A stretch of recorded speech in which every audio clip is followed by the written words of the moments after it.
Hi, Callie. Hey, Michelle.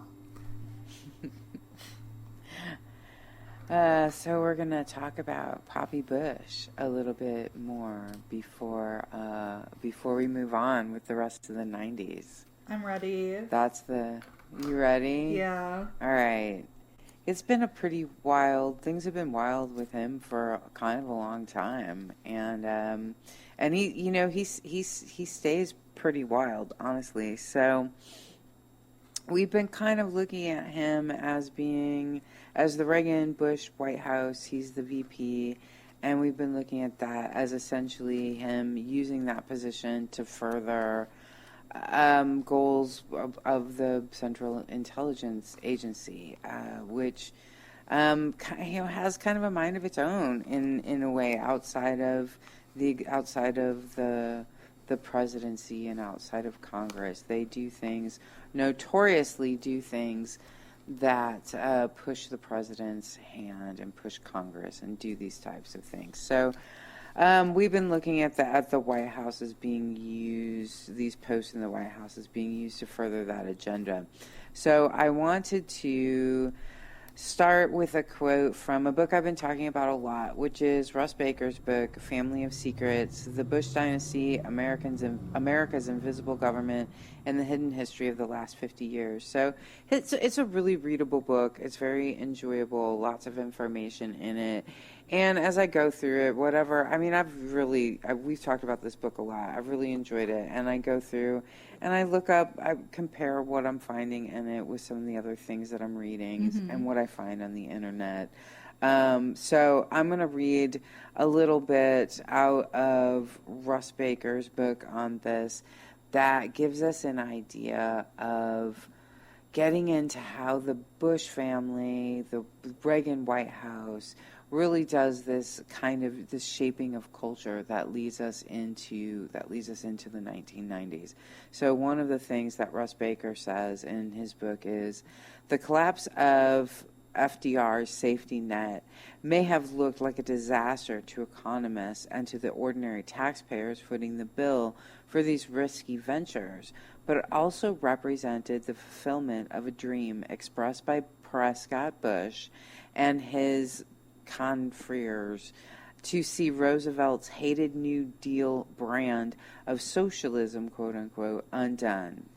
That it was undone in steps, right, by Prescott's son Poppy and grandson W is hardly coincidental.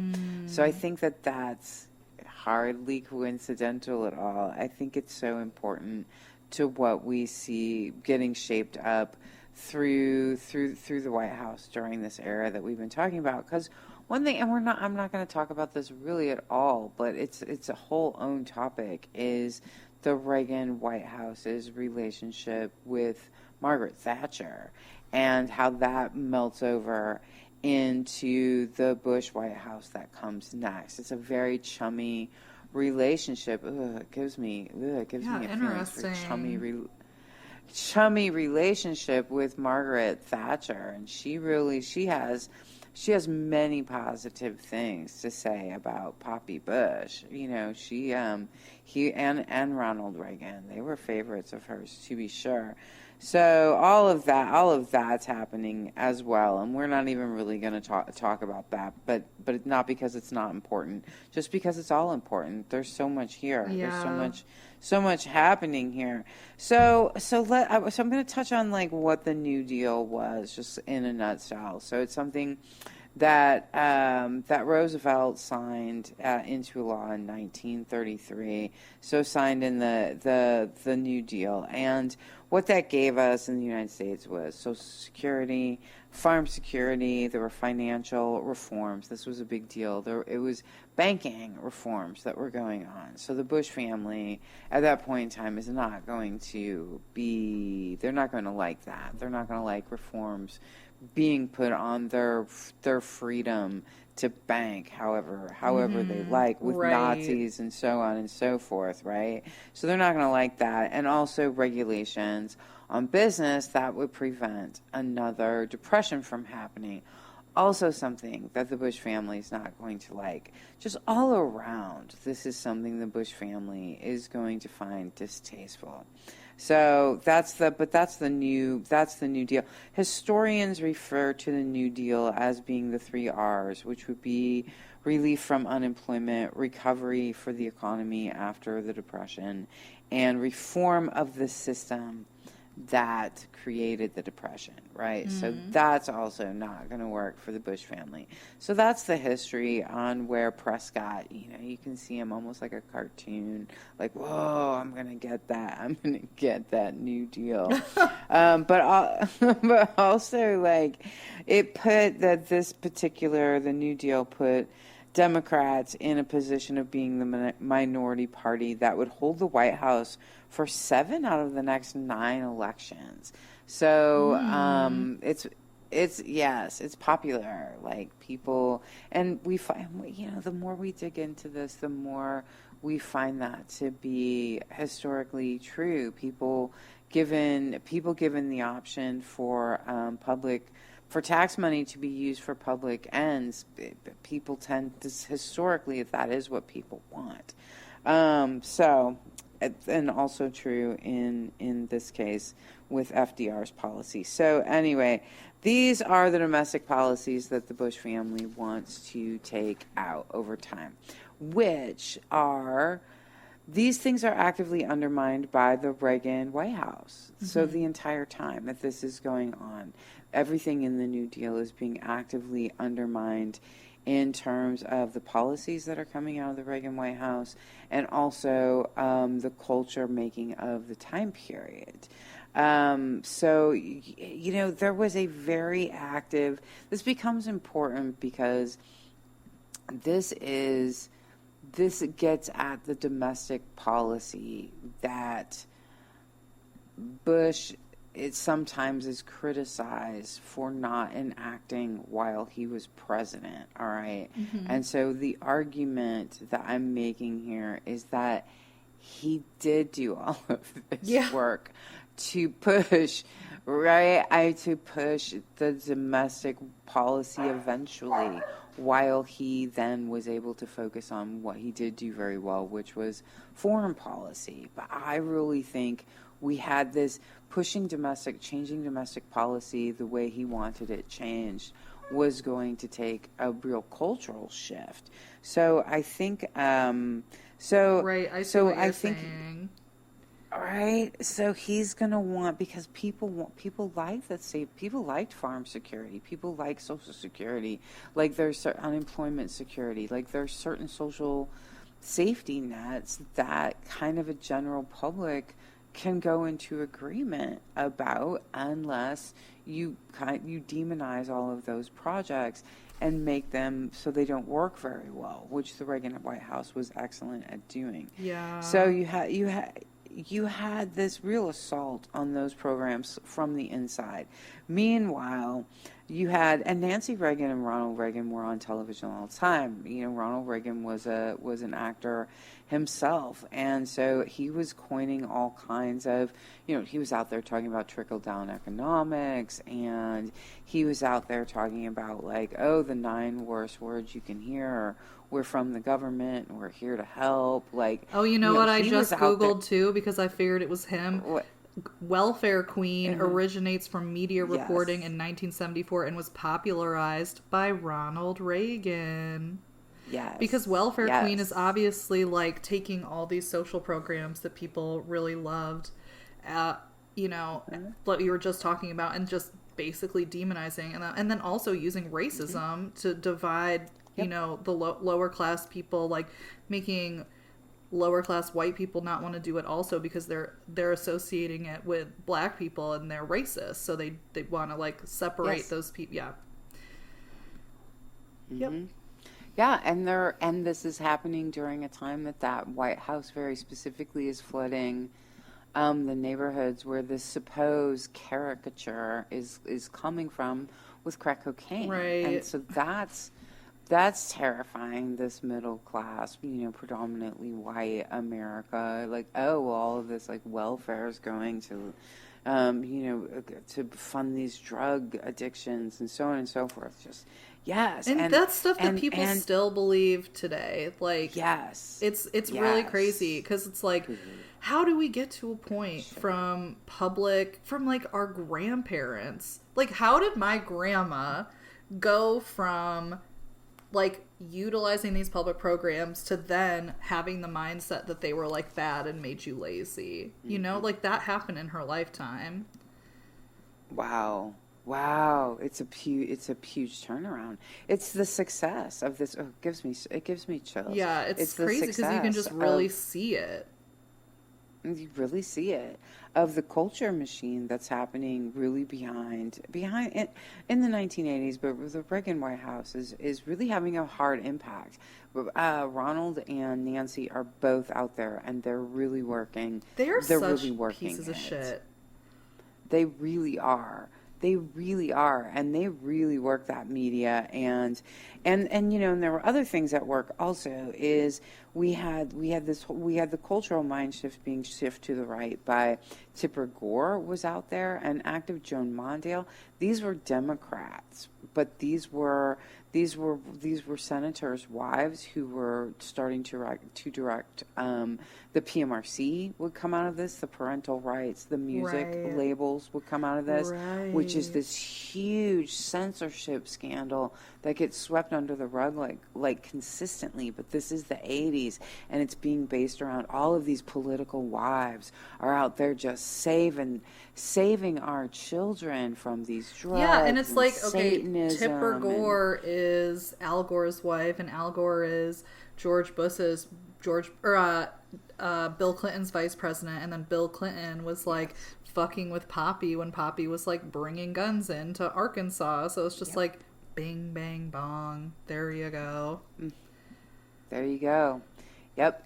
It really is like that. So these are some wild campaigns that are. It really does seem like when Bush got in there is when these party lines are really dissolving in terms of like, we've talked about this, how there's like really no difference between like all the Bushes, all the Clintons, the Obamas, like they're all friends with each other. They all have like the same agenda. Mm-hmm. But like, did that start with the Bushes? Like it might have. I don't know. That's just what I'm seeing.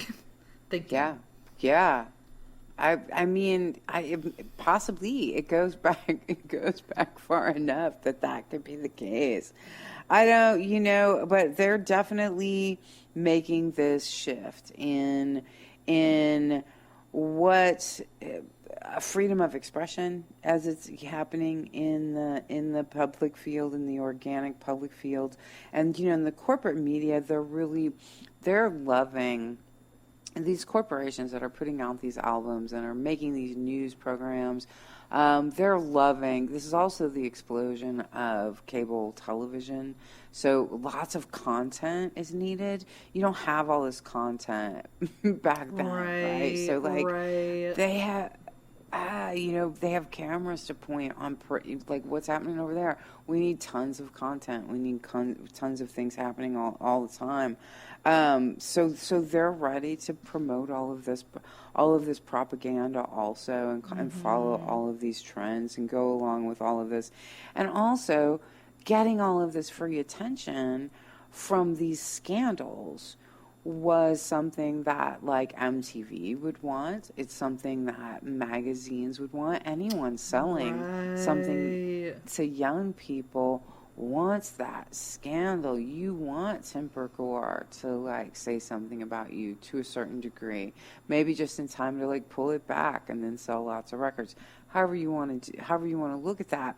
But so these things are starting to go hand in hand. So I guess what I'm getting at is they're like Tipper Gore. If you're just like somebody who's like kind of like, came up like through the 70s or whatever, and you just kind of had a couple of like babies in the 80s or whatever, church person, like not really somebody who's into MTV culture.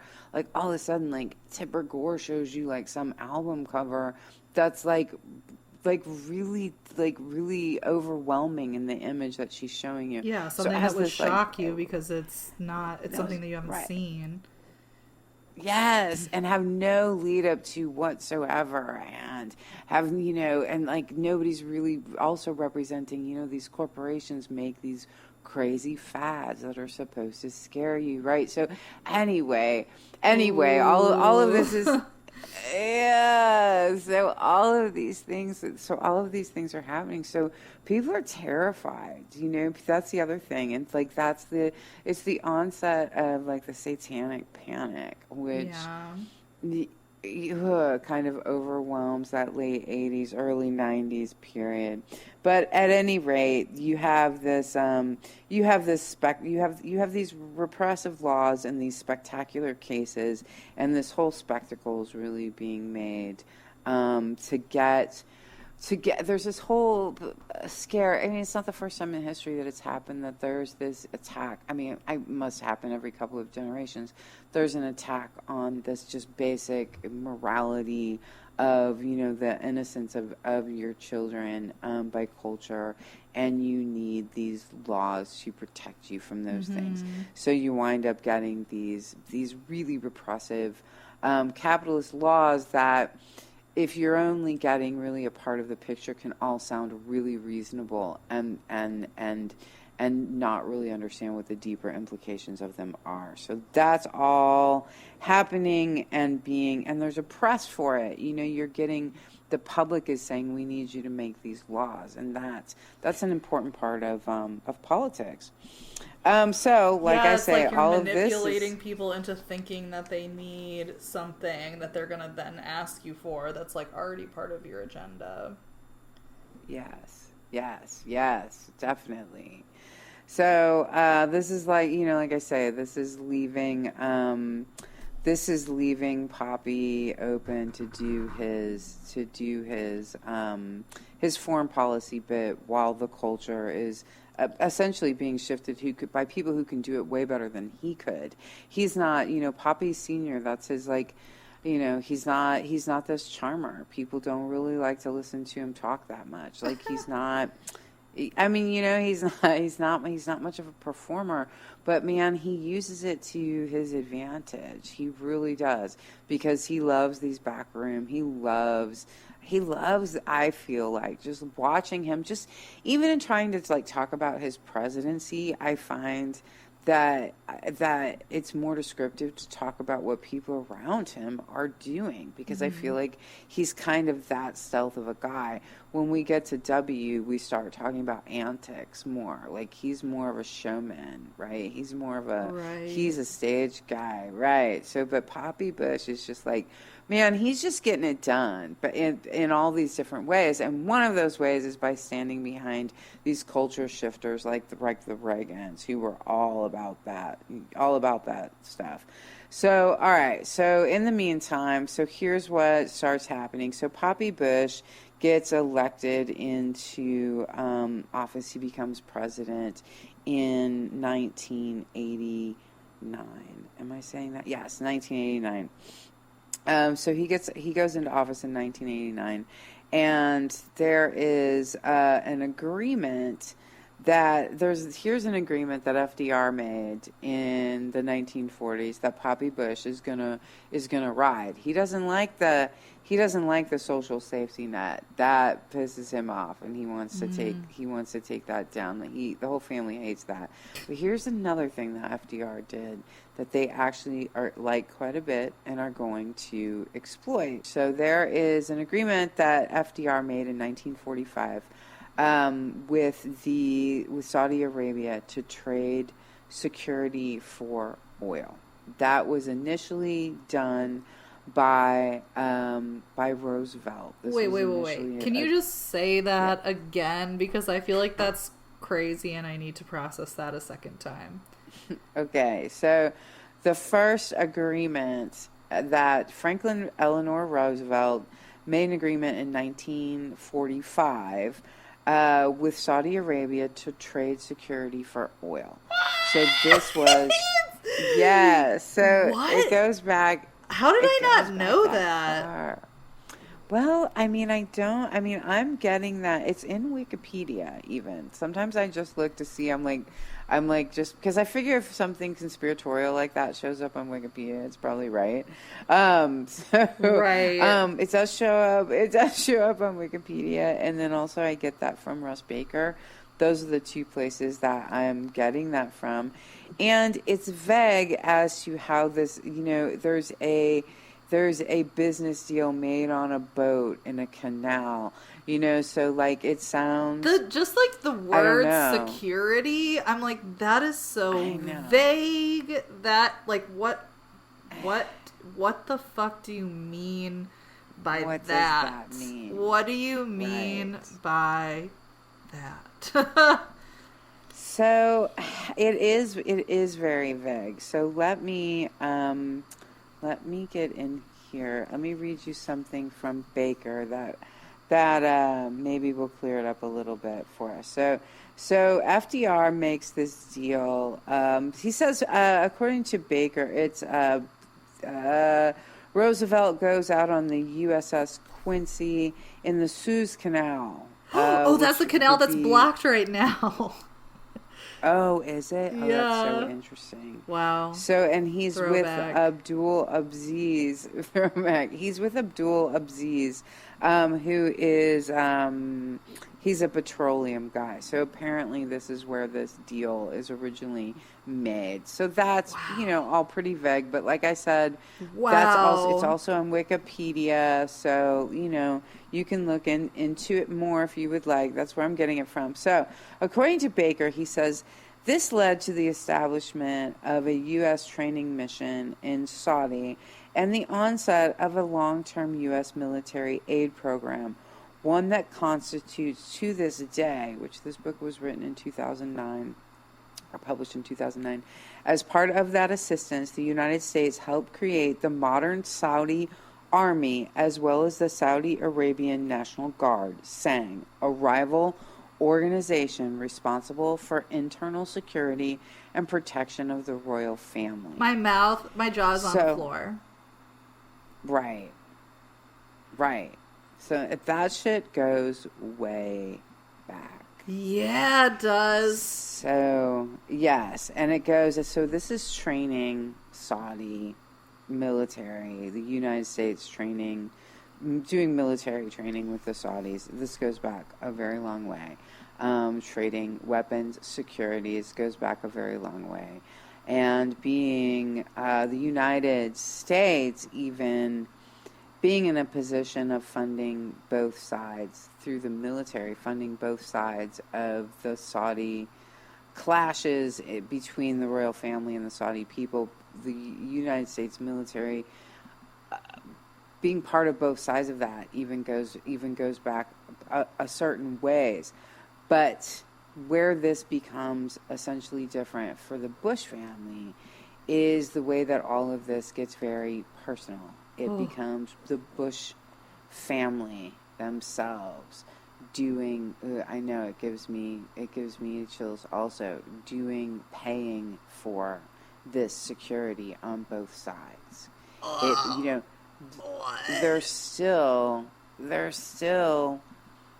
using U.S. military operations that are in place, that have been there for a while, but the Bushes are constantly increasing the intimacy in their business and securities and like weapons relationships with the Saudi royal family. Like it just gets continuously more creepy, and it's really the Bush family way is what we're really getting into here. The Bush family is exceptional at creating these webs that it just kind of seems like at some point, if you're in the web, you recognize that not supporting the web is just the utter destruction of everything, the utter destruction of the web.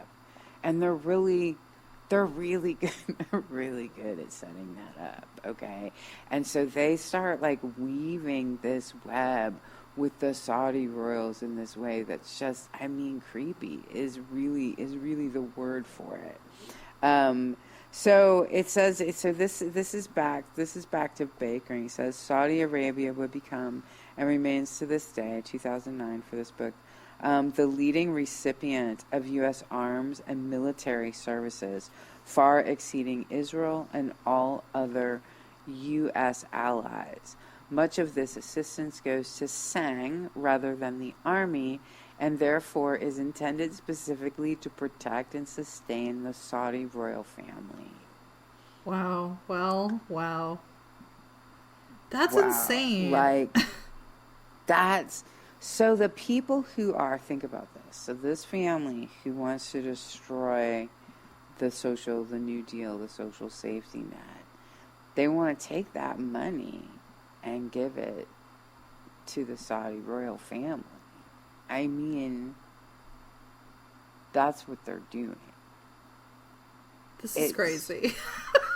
It's outrageous. Yeah, it's outrageous. So, that's what's up with them. So I want to while we're at this place in the Baker book where he's saying, you know, that so much of this money is U.S. money is going to protect to the royal family, their personal protection. Right after that, Baker talks about this, and I think this is important. And he says, this military assistance extended to pilot training. Previously, the United States had concentrated on training its own air crews for operations over Saudi Arabia. Now it was equipping and training the Saudi Royal Air Force to operate Saudi aircraft, planes that had been purchased from the United States. This was an approach that President Richard Nixon also favored. Take care of the despotic rulers who sat upon these thrones of petroleum, equip them and train their military, and directed juicy contracts to U.S. defense contractors at the same time. The Pentagon convinced the Saudis to buy Lockheed's new F-104 Starfighter, the first service combat aircraft designed to fly at twice the speed of sound. So that's a whole lot in one paragraph. That's how deep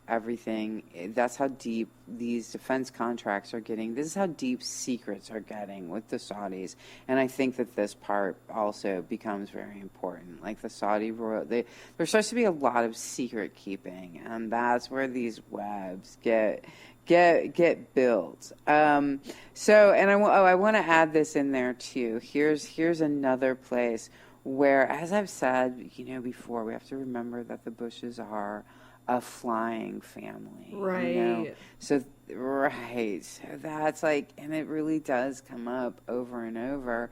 So one of the things that Baker points out also is, he says, access to the world's most expensive toys, American high-performance aircraft, and even spacecraft was a significant attraction to the Saudi princes. Bandar's father, the longtime Saudi Defense Secretary, Prince Sultan, was training in Houston at NASA and became the first foreign national to fly on the American Space Shuttle in 1985. So these are just very rich people. They can buy whatever they want, including trips to space. Right. I'm like, ago. Wait, what? Yes, so like it wasn't there was another Saudi prince, I think. I guess I'm like, the U.S. government is really just like your bitch if you're like, hey, I have this money, can you like take me to space? And they're like, yeah. Definitely. I think so. Definitely. I mean, especially I think too when you're like, and we're in charge of your oil, That's a huge thing. Insane. But yeah, no, I think it is like that though too, that it's just like, yeah, if you have the money. It's funny to me because there's so much talk about Elon Musk and people buying a ride to like space. I'm like, they've been doing it. Yeah, true. But people don't, I didn't know that. Right. Yeah, I'm like, wow, they think Trump made this country into a business. Wow, no. Yeah. Look at how this is like very business dealings.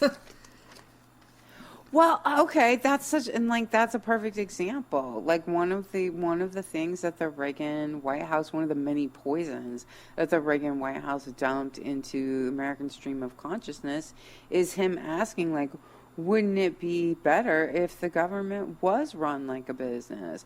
And all these like Time magazine pundits and like all, Life magazine articles, whatever, all those jokers, they came out with all these articles that were like, well, maybe Ronald Reagan's right. So like that's Ugh. exactly Maybe that's Ronald exactly what. Reagan is right? Are you kidding me? Yeah, I'm like, what yeah, the fuck? You no, guys are all fucking just dumb. Like, you're like, wow, this white I man know, actor.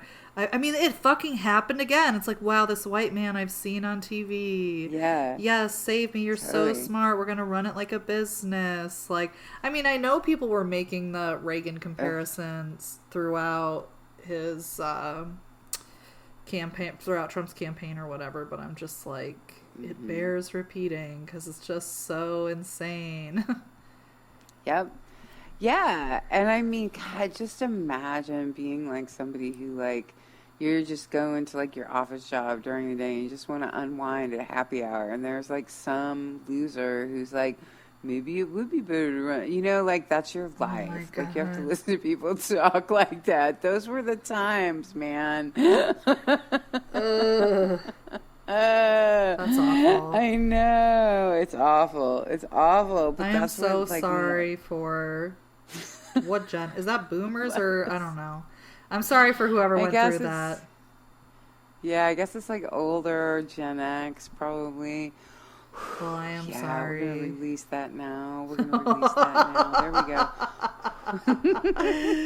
go. Oh my god, that's very funny. I got to cleanse myself of thinking about having to talk about Reagan. I have to take a shower, a bath, I know. It's so real. A crack an ritual egg, salt bath for everyone. run an Crack egg an along egg, your throw a head, bay and leaf in there. yeah. Yeah. Oh my god. Good advice. All right. So we've got the Bush family cultivating, like they cultivate this, like this is my wording for it. It's like a new strata of co-relationship with like Saudi royal power. So like they just like they really start like adding these nuances to an already complex and precarious web. One of the things that in my reading, everything that I read from especially the three generations of Prescott and Poppy and then W, everything I look at, it leaves me with this feeling of like they will just kick any kind of precariousness down. Like they will just their willingness to just really create chaos, even in some ways, sometimes it almost looks like on themselves, is kind of, I mean, I don't have the word for it. It's scary. I mean, it's just Yeah. it's very frightening, and it seems to be such, at least from the outside, it looks to be like such a component of their power. Is you really like you don't know what they will throw into peril. Like they're very cavalier. They're very Yeah, I mean, I confident. feel like if you're really in the mindset that what you're doing is like bigger than you'll Yeah. sacrifice yourself for that, you know? Yeah, I mean, I think you're right, and they do at certain points, at least, or so it seems. So I don't know. Over and over, I just am a little bit. I'm a little bit shocked at some of the things that it seems like the Bush family is just like, let me kick this over and see what happens, particularly with the Saudi, particularly with power in Saudi Arabia. So one of the things that's in Yeah. Craig Unger's book, which is House of Bush, House of Saud, which is a really good book, and we'll talk more about that with W. But one of the things he said, this is what he says about the relationship. He says The relationship was a coarse weave of money, power, and trust. It had lasted because two foes, militant Islamic fundamentalists and the United States, turned a blind eye to each other. The U.S. military might have called the policy "don't ask, don't tell." The Quran had its own version, "Ask not about things which, if made plain to you, might cause you trouble." Huh. Which, like, I love that. So that's how Unger explains the way the relationship between the Bush family and the Saudi royal family was understood at the time, as just this pretty like, it's a bond. They're being forced into this kind of, forcing themselves into this kind of very deep trust with one another. Like, they have to trust one another because of how deeply embedded they are with one another. And so I find the creation of this relationship just, I lack a word for it, because I can't think of another example. I'm sure it's out there. These war families probably do this all the time. But to me, this is just, it's so cutthroat. It's just so cutthroat that they're like, we will absolutely put ourselves on the line to make this deal. You know, like, that will, when the two of us get together will be, you know, this earthling power, this evil axis, or, you know, I think those are George Bush's words at some point in time. All right, so that's the relationship that they create. And what they have in common, what those two families have in common, is espionage, banking, weapons, airplanes, airports, to name a few things. These are a few of their favorite things, for sure. That would be like a cool list of things to like if it wasn't by like such evil pieces of shit. I'm like, I like airplanes, airports, I guess. Right. Yeah, it all depends on who. Yeah. Like, if we had that, it would be cool. I know. Right. I know. We could do so much better with it. So, we really could. So, and I'm going to back up a little bit to touch base with some of the things that we talked about in our last installment, just because I want to bring them all the way around into this clear picture before we kind of go over the events of Bush's presidency itself. Which so much happens under his presidency that it's like you can just look at a bulleted like list of it and it just kind of blows you away. He was very busy during those 4 years that he was in office. Yeah, I mean, I guess if you really only have a short amount of time and you already have like a very laid out plan of what you need to do, you better get it done in the time allotted. It's true, and then it's absolutely true. He does have this laundry list of things he wants to accomplish, plus he inherits this really kind of specific end of the Cold War. So that's this other thing that's going on during his presidency, which has nothing to do with him. Not really. So one of the big scandals that was happening, it was happening during the Reagan-Bush years in the White House, and then in the Bush-Quayle years also in the White House, was the Promise software scandal, which we talked about last time, which had come out of just to like nutshell it really quick, it had come out of a White House initiative, a Reagan White House initiative called Follow the Money. Like, it's not even a CIA operation, that's just White House strategy. It's called Follow the Money, and they negotiated to illegally put a backdoor called Espionage Enabled on a software program that was the original case management type of software. So It was initially made for the legal system so prosecutors could keep up with their cases, but that was quickly made into a processing system for any number of businesses. Hospitals would use it. Apartment complexes would then, become to use it. Any sort of company at this point is going to use that type of software. I don't care. I mean, kind of like Google. If you just have like the Google package that you get for free, like basically you're kind of you kind of have some of those keeping track software. So, right.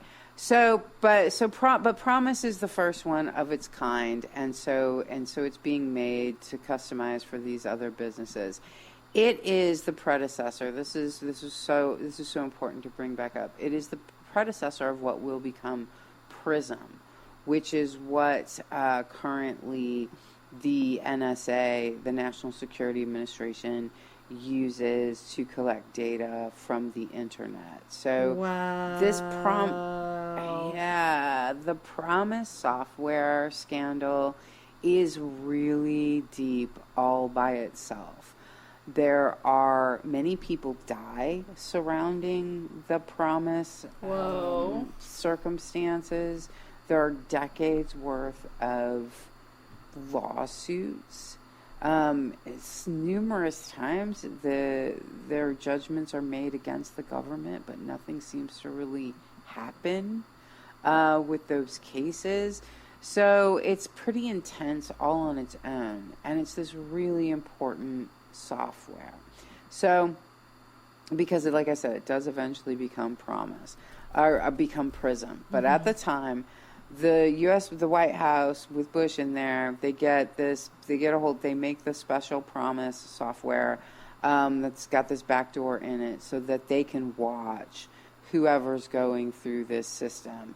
And then they have certain specialized salespeople to sell this product around the world. So one of their salespeople is Jim Bath, which we talk about quite a bit. Jim Bath. Yes. Jim Bass, the Khalid, yes, and Khalid Ben Mahfouz, which is a Saudi billionaire who is a close business partner with Salem bin Laden. I mean, he is also employs Jim Bath, okay, but now he is also acting as a salesperson for this computer software.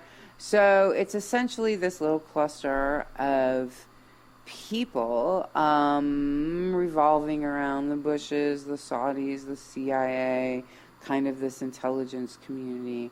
It's a little cluster, kind of rogue cluster, that is operating out of the United States White House and selling this software. It's pretty over the top. It's right. I mean, it's unexpected. Of course, you're talking about the same White House that's simultaneously doing the Iran-Contras. I mean, you cannot say these people are not ambitious. And, these things really are happening, and they really were busy. So, so they sell this software to banks, international banks, to governments, to other intelligence agencies. So they're selling this.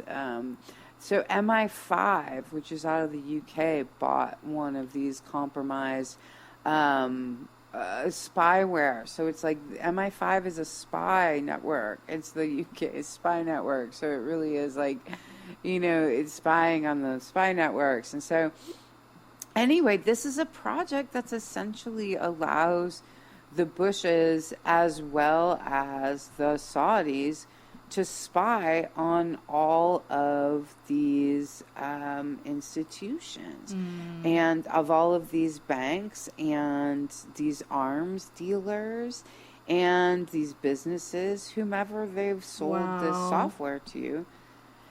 I mean, talk about getting in very deep with someone. There is a level of, I mean, you can say trust, but it's also just a love of absolute chaos. Like, you cannot trust anyone with that kind of spying agreement. Like, it's just, you're gonna find out things about each other you don't want to know. Like, this just is Right. not gonna go well. And I feel like all parties kind of know that's coming.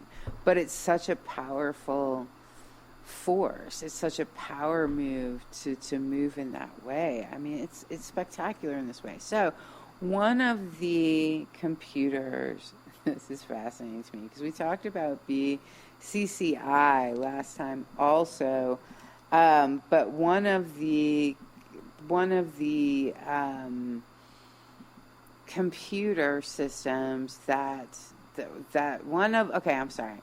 So one of these compromised systems, the espionage-enabled systems, gets sold to BCCI, which stands for the Bank of Credit and Commerce International. So here's the deal with BCCI. So let me read. This is also from, it's a paragraph from Russ Baker, and he says, banking institutions of all sizes have played crucial roles, wittingly and unwittingly, in the repatriation and investment of petrodollars in the West, and in the movement of monies to finance intelligence operations and undeclared wars. But all of this was nothing compared to the role played by an enterprise called BCCI. The involvement of the Bushes and their friends in this international scheme is not easy to tease out of the welter of sub rosa actions and relationships, but it is there nonetheless. So that's what Baker says about it, right? Okay, so I'm just going to nutshell it. We talked about it a little bit last time. So it was founded in 1972. It's a bank. It was started by a Pakistani banker. And what was really this bank did is it handled what is called hot money. And so it would fund things nobody else would fund. Like, for example, if you wanted to build a nuclear bomb, or something of yeah, they would give you the money for that. Yes, oh my, right. That's oh my is wow. Right. They were known worldwide that they would fund the most terrible things that nobody else would fund, and they would also launder money for the very terrible things that nobody else would launder money for. And so they did this internationally. So they and it was a well-known fact that they did not care if you had who you were. They didn't have a side. They didn't have a religion. They didn't, it was not about that. It was about being this very powerful entity, which for a while they were. Baker says at one point, he says he calls it the one-stop banking center for everyone from dictators to drug dealers to intelligence services. So that's who was using these. That's who's using these banks. So it's like it's drug lords, arms dealers, dictators, and like the CIA basically, or many others. But now this organization who's funding who's funding or laundering money is involved in some way in every terrible thing ever that's happening everywhere all the time, basically, in the world. Now the NSA and the CIA and the White House and the Saudi royal family can see all of that. Wow. So they can see all of the backdoor deals going through on BCCI. So I mean, this is some next level. Oh my God. I know. This is exactly what you said. It's just chaotic. Stuff.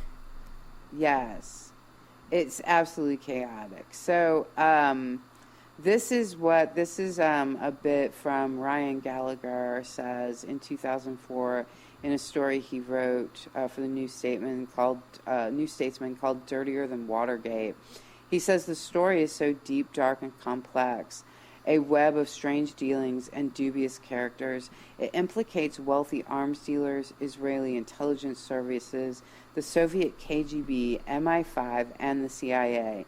But unlike Watergate, this scandal, from a particularly dark chapter in American history, has appeared in no Hollywood film and is yet to reach a satisfying conclusion. So that's in 2004. But honestly, I could not find a satisfying conclusion to the Promise software scandal myself. Wow. So, maybe it's out there, but maybe it isn't. And that's quite a list of, and who else they were, let's see, Soviet KGB, the UK government, Australia, South Korea, they're watching, Canada, MI5, I said that one, US, MI6 also, that's also out of the UK, and then this one was really interesting to me. So it was the Irish Republican Army, as well as the Irish Republican political leaders, which I believe were doing separate things, but they were watching the IRA, and I looked it up at this point in time because there've been all these variety of name changes, but this would have been the version of the Irish Republican Army at this time would have been the Provisional IRA, which was leftist but not Marxist. Okay. And so I just found it interesting that here's like they're so interested in the late 80s. They're interested in this in what the IRA is doing. And I find that really interesting, and they're interested in what those opposing the IRA are doing. So I don't know. I find all of that very fascinating. So it's just like it just raises a lot of questions. Yeah, mostly just what? Yeah, yeah. It raises a lot of questions about why they want to look at these things and who they're looking at. And I'm like, wow, the spy network is so intricate, and it's like, of course that is some CIA shit, Mm-hmm. Right. Of course. Here, this is also from that Gallagher article. It says, Inslaw, and Inslaw was the company that originally made the Promise software, but they had contracted it to the government, saying that the government couldn't make any changes in it. Well, of course, the government did. They put a back door in it so they could watch anybody who had it. And so Inslaw is like, well, you broke the contract, and judges kept agreeing with Inslaw, but there wasn't. It doesn't matter if the government's like, huh, what? It doesn't matter. So this is from Gallagher, and it says Inslaw alleges the U.S. government, by selling Promise to other governments around the world, engaged in what equates to multi-billion-dollar theft. This claim was supported by two separate courts in 1988, which ruled that it stole Promise from Inslaw, that's the U.S. government did that, through trickery, fraud, and deceit. 3 years later, however, a court of appeal overturned both rulings on a jurisdictional technicality after pressure from the Federal Justice Department. So that's another part, like when we're telling these stories, the way something gets swept under the rug, you can have this, yes, two courts agreed that the government had done this thing to a private company. The judges keep agreeing. But then what winds up happening, what winds up being like the history, what winds up being the thing that you're most likely to hear about, if you hear about it at all, is that it was overturned. Wow. So, right? And so it just deadens and you go, oh, okay. And you kind of move on to the next fact or the next thing. And it takes the urgency out of the story, out of the truth. Okay, and I feel like that happens a lot in telling these stories. Just the memory of it and the way we tell the history is so limp that we don't really recall it. Okay. So that's that whole scandal. But that's what they're doing. I mean, like, I wanted to go back and talk about that again because of the relationship with the Saudi royals and what I feel like, any of us, if you just think about it for a second, you and somebody who you have a lot to gain from, but you don't really have anything in common with, that you don't really maybe even like in some way, and you start this unholy like deal with that person to spy on everyone you both know together. I mean, Yeah. how is that? I mean, whoa, that's some intense politicking and some intense risk. I don't know, fascinating stuff. So Yeah, it I'll just say is one more. confusing. Yeah.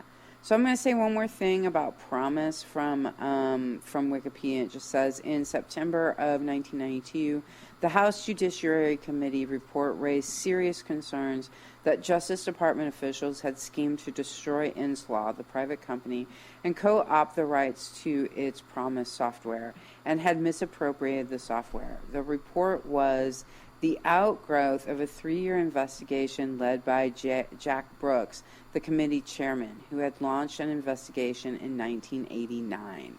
The report faulted the Justice Department for a lack of cooperation in the investigation and found that there appears to be strong evidence, as indicated by the findings in 2 federal court proceedings, as well as by the committee investigation, that the Department of Justice acted willfully and fraudulently and took, converted, and stole Inslaw's enhanced promise by trickery, fraud, and deceit. So that was so that's happened like 3 times at this point. What? So there's that.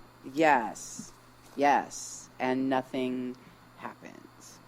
So I mean, it's like that's, nothing happens even when there's like public outcry for things to happen. Yep. So if things are happening Yep. like behind closed doors, well, of course nothing's gonna happen. But it's just like, what? Why do the rest of us have to do this then? Why do the rest of us have to do these, like, have to be enforced by you if you're not gonna do it? It's like, yeah, it's kind of bullshit, you guys. Yeah, right. I mean, obviously we know that, but it's just like, it's so frustrating to just like see the double standards and the hypocrisies, all the time. Constantly. And just all of the double dealing, like, it's just it meets the standard of wicked for truly. Yeah. So the way that Promise is watching BCCI. You've got that relationship going, and it kind of turns what Baker says. Turns BCCI, which is the bank that's laundering all of this money. BCCI is laundering Iran Contras. BCCI is laundering everything. And so Baker says, this turns them into a de facto international crime syndicate now that, they're watching. These secret organizations are watching all of that. So this is from Baker's book, and he says, but the complicity of high officials in the United States and elsewhere in at least some aspects of BCCI's operations was never fully exposed. As inquiry after inquiry hit walls where supposed national security interests were involved, BCCI had aided the CIA, British MI6, and Israeli Mossad, Saudi and Iranian intelligence together with the North Koreans, the Chinese, and above all the Pakistani military, and all parties were afraid that their own secrets would be compromised. Dang. It's a perfect yeah, knot, that's right? how you get it. It's like mutually assured destruction. Like, that's why we haven't all blown each other's up with nuclear weapons, because if I do it, then they're gonna do it, That's the I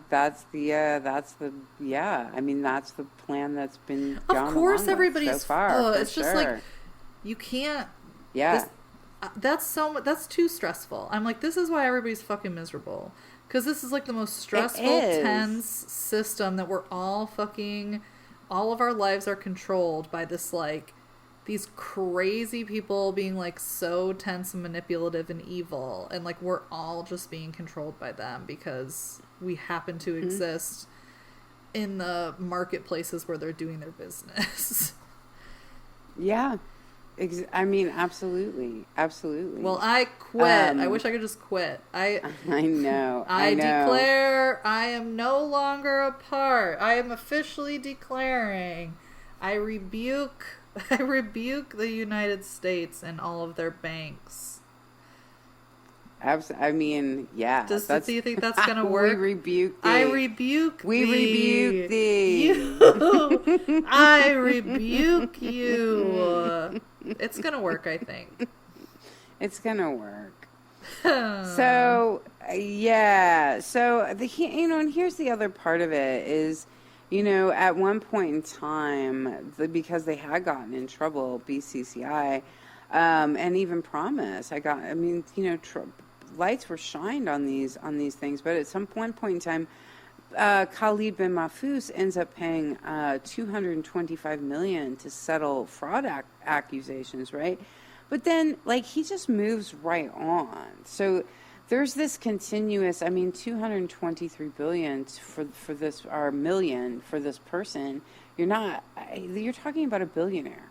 You're talking about somebody who owns the bank.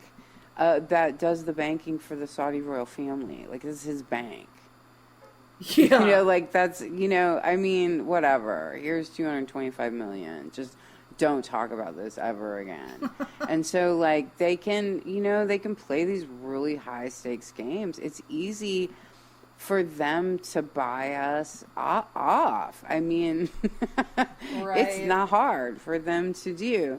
So he's able to do that occasionally when he does get in trouble. And then also there's these odd ways in which they tend to cover for each other, because Jim Bath gets caught kind of at one point in time, but they all kind of play this game, bait and switch kind of game together, and and you can't really tell what Jim got in trouble for anymore. So they do that with one another. Anyway, the relationship's fascinating. It's truly fascinating and so dangerous. So this takes us to this is the 4 years of George Bush's pregnancy. I think I said that last time. So, but this is this is the 4 years of George Bush's senior's presidency. I'm just going to kind of go down a list of things that he fomented while he was in that White House. Each and every one of them goes so deep, it's hard to really discuss in detail, but we will come back to some of them as we talk about how they play out for W, where some of these things play out for W. But mostly important, I think, through this lens, everything that we've been talking about with Poppy and with all of these secret dealings and the precariousness and the culture shifting, to really see what he's able to just sit down and accomplish while he's in the White House. So one of the first things that he does, he gets in there in January of 1989. And so by December 20th, of that year, he orders the invasion of Panama, which is, everyone tells him not to do. It winds up being condemned by the UN. This is just months he's been in office. So he's been condemned by the UN General Assembly, and also something called the Organization of American States. I have never heard of that until just now, until they were mad at George Bush Sr. The Organization of American States, I don't know, but they condemned Bush's invasion of Panama. So and they said it was a violation of international law. So what what was happening here, like why this was very unpopular. Nobody wanted him to do it, and he just pushed forward and did this. Well, he wanted Noriega, who even Wikipedia recognizes that Noriega was someone who worked, this is quote unquote from Wikipedia, someone who worked with the CIA. So, which, so we know that. So, like, this was one of their guys, right? Or had been one of their guys. Noriega had been one of their drug dealers, essentially. So, but who knows what started to happen there? I think that there's a chance that Noriega was skimming off the top, or perhaps thought he could amass a certain amount of power. I find that hard to believe because they were only paying him $100,000 a year, and then at some point they raised it to $200,000 a year. I mean, they had no money. That's nothing. I know, it's nothing. I mean, I think even President of the United States made more than that at the time. So, so they were paying him like nothing. So I don't really think he thought he was going to amass power against the United States empire, but perhaps he was skimming.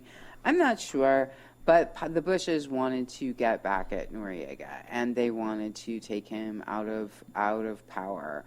And he was a military officer and a politician who wound up supposedly having this de facto kind of power, probably most likely as a drug dealer, in Panama. So they wanted to take him out.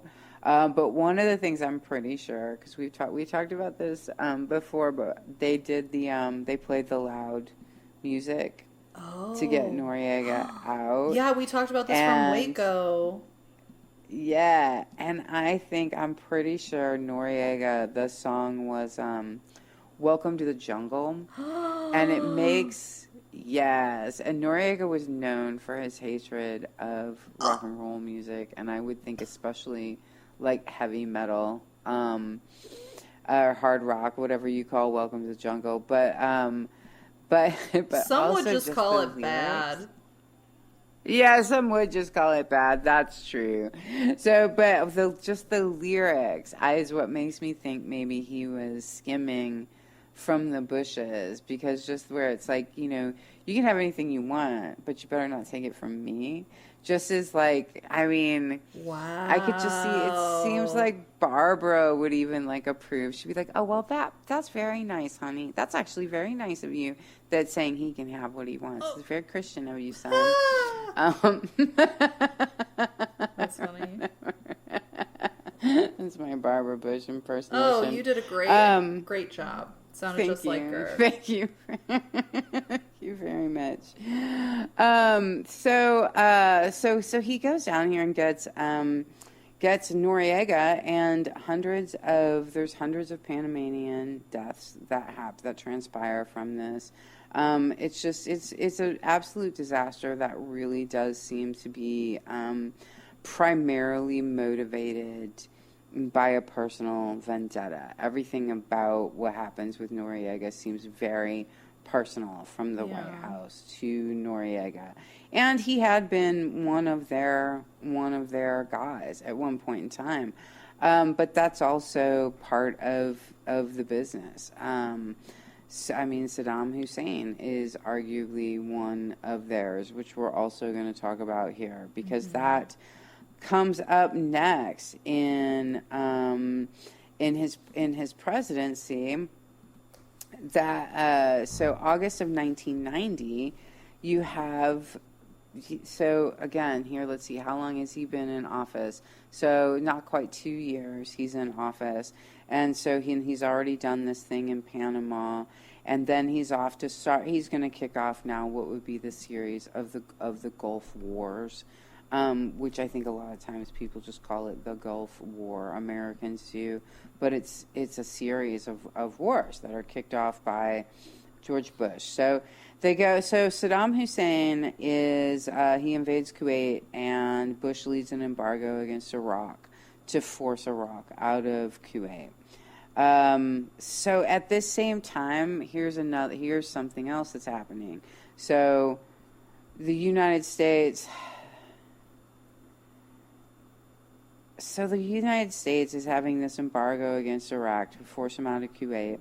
And they also send something they love to do. They send more military to Saudi Arabia to counteract Iraqi pressure and intimidation from against the Saudi family. So it's just here's this thing. Like how much like it just kind of every time you look like there's more security going to Saudi Arabia. It seems like the first thing anybody really thinks about at the White House, you know, and that's not even just the Bushes. That you know that goes back in time. So, but anytime something happens, how's the Saudis? How's Saud? You know. So anyway, that happens. So that kicks off this whole string of situations that happen. He reinvades Kuwait at another point in time.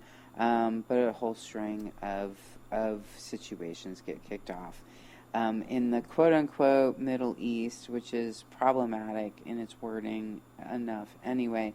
So, but according to, and this is according to the Encyclopedia Britannica, they call this a diplomatic achievement. According to Encyclopedia Britannica, this is one of Poppy's diplomatic achievements was his skillful construction of a coalition of Western European and Arab states against Iraq. So this is another one of those deep cultural movements, yes, that you have going on early in the 1990s. This is one of those Bush cultural shiftings that's happening. And also we need to remember that like this is the Cold War is ending. 1989, like he took office the year the Berlin Wall came down. So like he took like that gives me a chill. Like he just happened to step into that history as president of the United States, which eerily gives him just so much odd cover for all the other crazy shit he's doing. But I can't even, like, it's just like, to me, it's like luck of the black magician. Like, I don't know what else to say about it. Like, I can't really see how he could have planned it so well, especially since I feel like so many things in the Bush plan doesn't go according to plan. But then maybe they just have a plan for however anything goes. I don't know. But at any rate, he fell into this history. So for him in 1990, he's kicking off all of these. He's starting all of this unrest, these civil issues throughout these countries, these oil-rich countries in what we call the Middle East. So then he goes into the Persian Gulf War begins. Wars, that's also plural, in 1991, which is against Iraq and Kuwait again.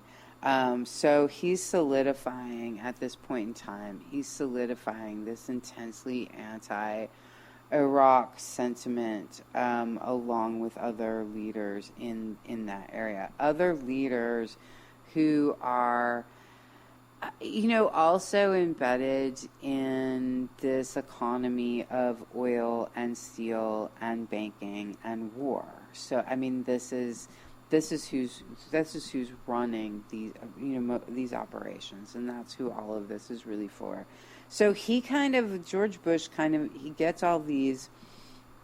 I mean, they're literally at the time calling them skirmishes. One of the things that he's managing to do at the time period is, the Bush White House, not just him and his whole press apparatus. It takes a lot of people, right, to carry out this will. Yeah. So, but his people are doing a really excellent job of making these multiple wars in the Persian Gulf and in Kuwait and Desert Storm, Desert Shield. They all have these different names, and they're calling them skirmishes. They're making them seem like these little kind of flashbang, little wars. They're not really like wars. They're not the same as like a war. They do a really great job of that at the time. When the fact of the matter is, these were pretty intense clashes, and they might have been short-lived in terms of their names, but the occupations were long, and the occupations by the United States in many of these countries, the unwanted occupation of the United States Army, or sometimes maybe some of their allied armies, or proxy armies, right? Mm-hmm. Were stationed in these places where they weren't wanted, and that's not new, but the strategy's being really upped. To create more and more tension. And meanwhile, right, we know that so many weapons are coming out of the United States to fund all sides of these quote-unquote skirmishes, and the United States is literally watching what unauthorized, I use that word lightly, and gun dealers and unauthorized drug dealers are doing. They're watching their freaking bank accounts. And this is what's happening at this period of time. So he also, this was cute, he also Poppy pardoned 6 Reagan administration officials that had been charged with illegal actions associated with the Iran-Contra affair. 6 of them. 6 out of the administration officials. Yes. I mean, that's so many people, and they were charged with illegal actions in Iran-Contra. And he pardoned them. So it's kind of crazy that presidents can just do that.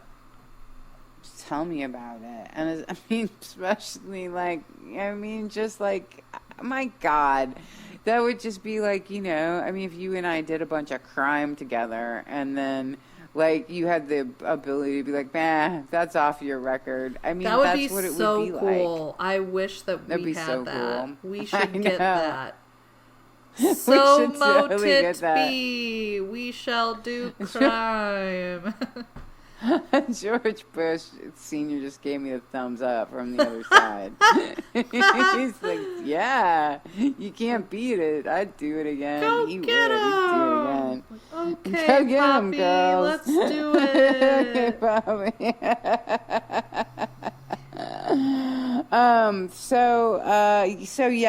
the other thing, like I said, he's positioned historically to end this, have this Cold War end, which is just it's so much wonderful press. So if you look at what we're getting at this time period, from the Reagan-Bush White House, we get, Ronnie and Nancy, who are constantly speaking to us from their living room about the evils of drugs and the power of prayer and blah, blah, blah, all of these things. And then you get George Bush is coming into the White House. Look, the Cold War is over. Peace is finally here. And, he's shaking hands with Gorbachev, who, was the Russian leader at the time, who was very liberal. Gorbachev was very liberal.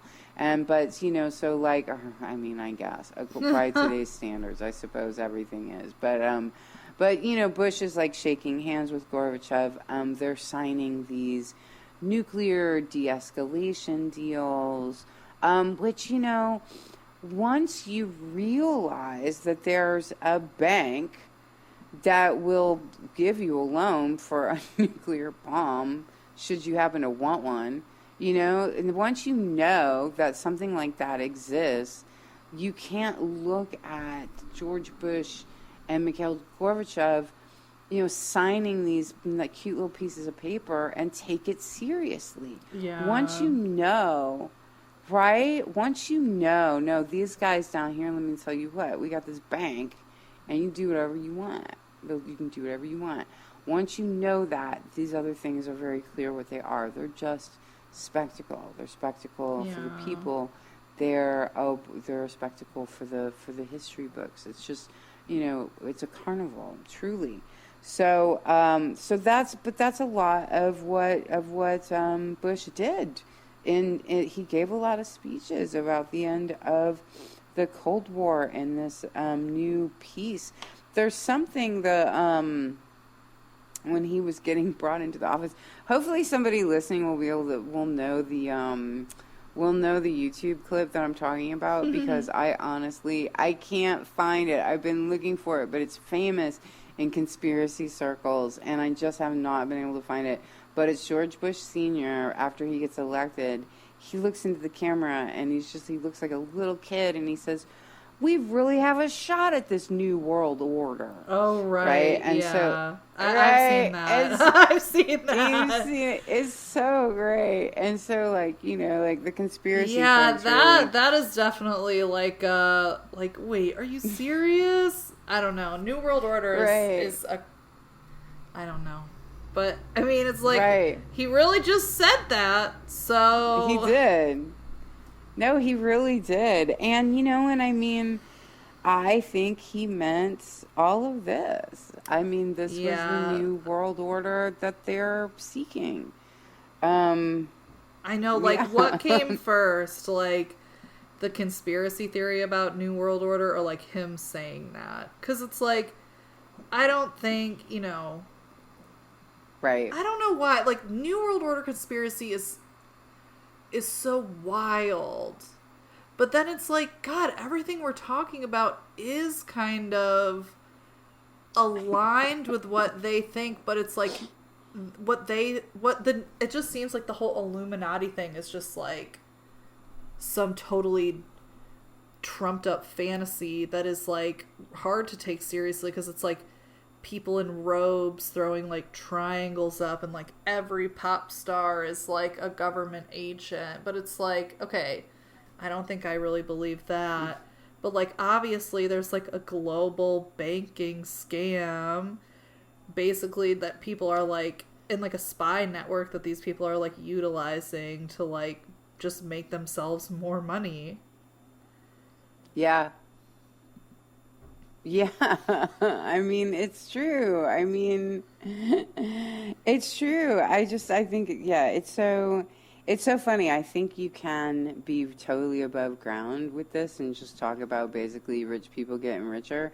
And then I think it slips over pretty easily into talking about lizard people. I think that you can run the whole gambit on, you really can. On it, You really can. And it's hard when it's there's so many facts that could give way to people thinking totally crazy things, but I don't know. I mean, everything that you've said is actually real and proven and documented. So that's what they say about the leftist conspiracy theories. It's hey, check out my real documented thing that happened, and right-wing conspiracy theories are they're eating children's blood for adrenochrome. Right. And you're well, I don't know. I could see where you would maybe think that, but actually what they're not doing that at all. Yeah. And you're a crazy person. Well, and I mean, there's every reason to put that out there for people to pick up on, too. Mm-hmm. So yeah. Yeah, because it makes stuff like this seem. I mean, it makes me not it does seem something that's that would be strategic to me, because it's just it does make real things it makes it harder to I don't know, conceptualize as being reality, because it's it's so close to this thing that I know is crazy and fake, but it's this stuff is actually, real and happening, and is actually covered up, and isn't the same thing as New World Order and adrenochrome. Yeah, I don't know. I'm obviously, what I mean. I do. I definitely do. I mean, there's, all of these things that we're talking about with the Bush family, these are all above board. And I think some of them, sometimes many of these things are actually touched upon in our news but we're not really picking up on their depth. And I think that was really true during the period of time that Bush Sr. was just really starting so many wars in this particular area of the world during the early 90s. It wasn't being said that this was happening. It just was being downplayed in such a way that people weren't looking at it. They were excited about denuclearizing, right?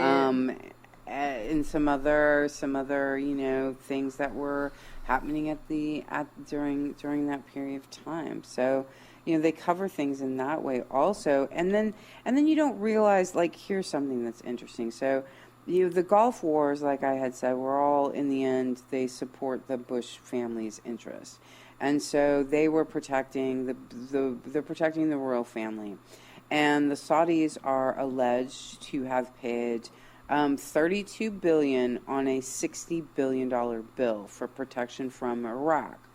The other $28 billion is paid for by the U.S., which is a long-standing deal the U.S. has had with that family. So, like, in the early 90s, this is also something I don't think gets put on the table in front of us to understand that all of this money went to protect Saudi Arabia, and Saudi Arabia, a very, very rich country, is only paying half the bill. Yeah, that is so confusing. Right? And here's another thing that happened also that I think is important to remember. So Iraq is chased out of the U.S. chases Iraq out of Kuwait, and as the army is retreating, they set 600 oil wells on fire. So, what? Yeah.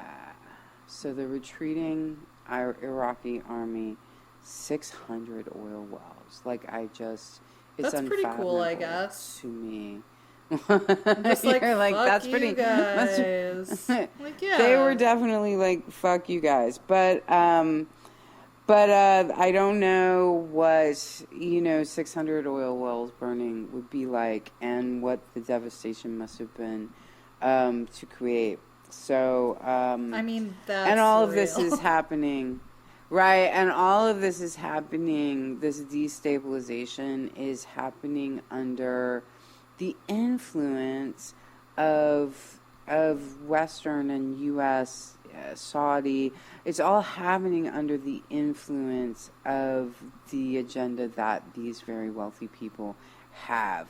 So any kind of sparring that we're seeing is, I mean, I guess I can't speak and say any, but to a large degree is orchestrated by outside forces. However, that may then now play out between two people who maybe didn't have a problem beforehand. That's but once you have a problem, you have a problem, and that's how that goes. And it's not to say that the problems that people have in warring areas are not real or important. It's also to say that at some point in time, some of those problems can be manufactured and because and create these destable environments are ripe for exploitation. Yes, absolutely. That's absolutely. So I want to kind of take this to now, like, Bush leaving office. Like I say, with Bush, so we're going to get set up for kind of what happens with the rest of the 90s. Bush, on the whole, this is what he's doing. This is his presidency. He is destabilizing the quote-unquote Middle East. He is allowing a culture shift to set itself pretty much in stone in the United States, which is a right-wing shift. That definitely happened during the 1990s, right. and not by any accident. So he's waiting for that to foment and he is setting up the next play that's going to lead to his son becoming president, and that includes this relationship with the Clinton family that I think we've talked about a little bit before.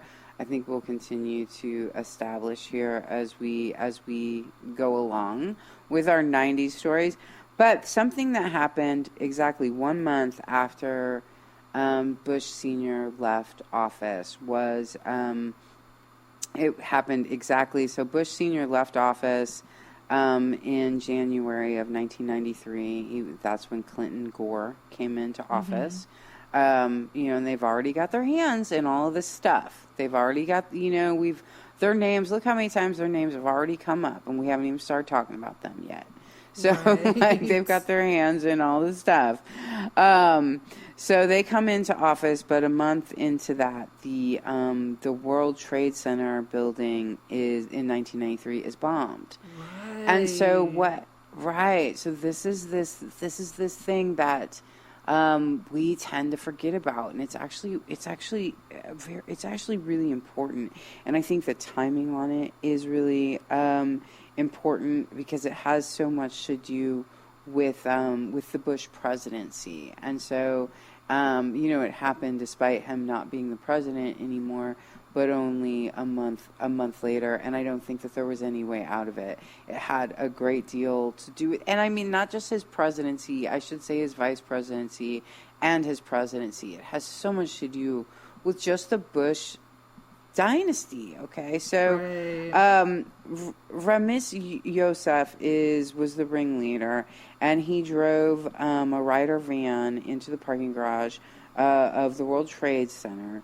And, it had a variety of things that it had inside it. I feel like we're going to touch back on this with Oklahoma because there's a certain connection here. Yes. So, oh my God. Okay. I'm saving it. Yeah, you're saving, yes, because that's what we're going to do next. You're like, oh, I'm bursting. But yeah. So he says, Yosef says himself, he says this is from meddling by the U.S. in the Middle East. Like, this is like, I'm full of rage. I mean, this bombing came out. This you have the terrorists saying this.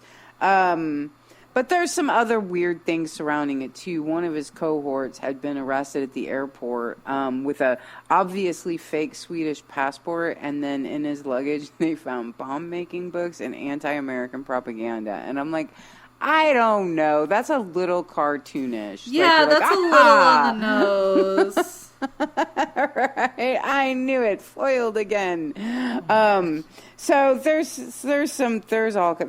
many things happening here. There's many hands here as well. But I do believe, like Yosef was a true believer in what he was doing. So he drove the Ryder van into the garage, and it was said that it was one building was going to collapse into the other one and take them both down. And there had been some speculation, even by the courts, that perhaps a cloud of cyanide was supposed to go off and kill as many people as it possibly could. I want to come back to that in a second. So what we do know is that this was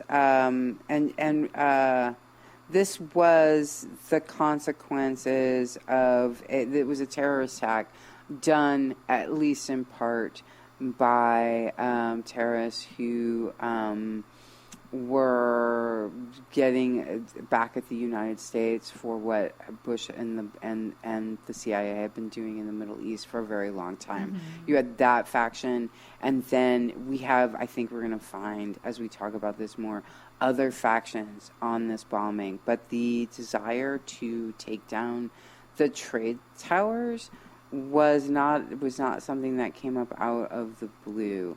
And I think we're going to see a lot of other factions of people looking into how to make that statement. I mean, how to make that very specific statement to, act of war statement to the United States. And I think we, wind up finding some of our business people, to say the least, involved in that one.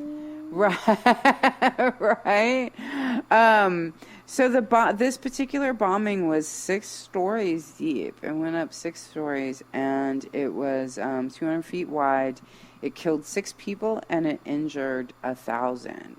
And it did change culture, and it did promote some laws that happened.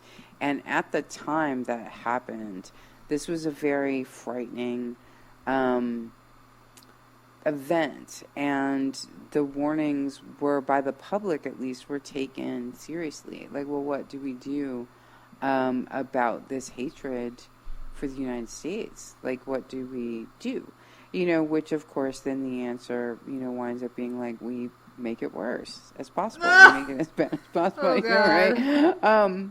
Thanks for asking, but there's that. And then, up next when we talk about Oklahoma City, which has some, bearing on the way that the attempt of how to blow up the building seems like it's still being looked into.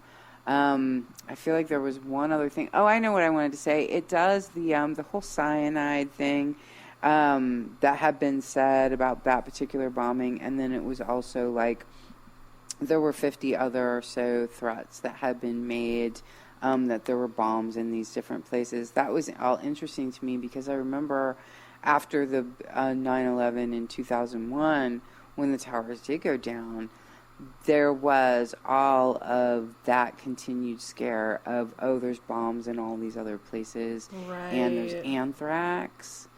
And so, like, just the absolute sense of chaos that morning, listening to, like, wait, there's bombs, like, where?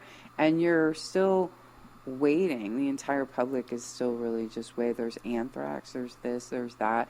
So it just kind of, when I read that, it just kind of gave me this memory, and I'm thinking, well, that must be pretty standard, like, terrorist practice. Like, just to, like, create, make sure that afterwards there's even more just fear. So everybody's looking for more bombs and poisons, and, like, just keep everybody disoriented while you get away.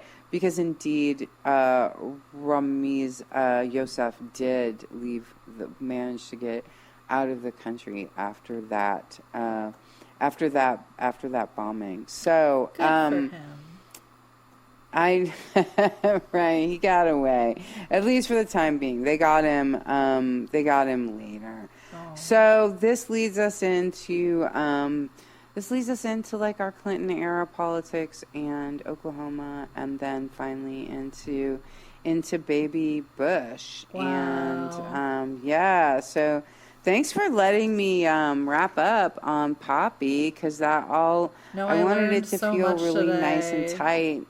It does. Me too. It does. I know it does. Really, it feels I'm tight just to me like, also. I guess, like, my biggest thing that I learned today was definitely the agreement between the U.S. and the Saudis to provide security for oil. Like, I didn't know that. And that's fucking crazy. Going so far back to 1945. I'm just like, yes. Wow.